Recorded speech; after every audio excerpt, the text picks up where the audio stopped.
Revenons sur l'affaire Catherine Daviau, une enquête de près de 17 ans qui aboutit finalement par l'identification d'un tueur. Pour en discuter ce soir, l'ancien commandant au crime majeur du SPVM, Vincent Rozon. Bonsoir. Bonsoir. Également enquêteur à l'époque. D'ailleurs, dès 2008, dès le jour 1 de cette terrible affaire, vous avez été saisi du dossier. Je faisais partie de l'équipe qui a enquêté le dossier de Mme Daviau. Effectivement, je n'étais pas l'enquêteur principal, mais comme vous savez, au crime majeur, on travaille en équipe. Donc, on est une série d'enquêteurs qui va porter main forte à l'enquêteur principal sur ce dossier-là. Et oui, j'ai participé à ce dossier-là. Qu'est-ce qui vous avait marqué de ce crime-là?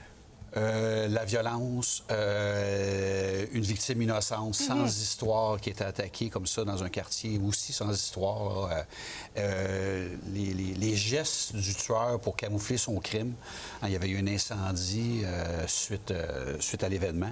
Donc, cette panoplie de choses-là m'avait vraiment marqué. Là, parce que madame n'avait aucune histoire et on se demandait réellement pourquoi et qui avait pu l'agresser. Donc, vous avez travaillé pendant quelques mois, quelques années même sur ce dossier-là dès 2008. Par la suite, ça a été classé dans les cold cases, mais c'est pas parce que c'est classé cold case que les enquêteurs n'y travaillent plus. Là, non, habituellement, après 2 ans d'enquête active, les dossiers non résolus sont appelés dans notre jargon un cold case, mais ils restent actifs et enquêtés par des équipes spécialisées d'enquêteurs en cold case, dont je faisais en 2015 jusqu'à 2018, où j'étais le commandant des crimes majeurs.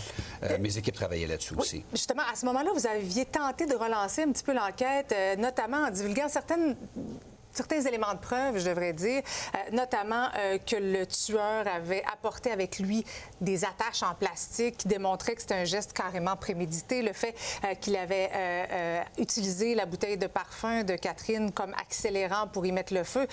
Il avait également laissé sur place, sur la scène de crime, son ADN. Donc, c'était loin d'être le crime parfait, là. Effectivement, c'était pas le crime parfait. Le suspect dans ce dossier-là avait laissé des indices à nos enquêteurs qui nous permettaient de l'identifier.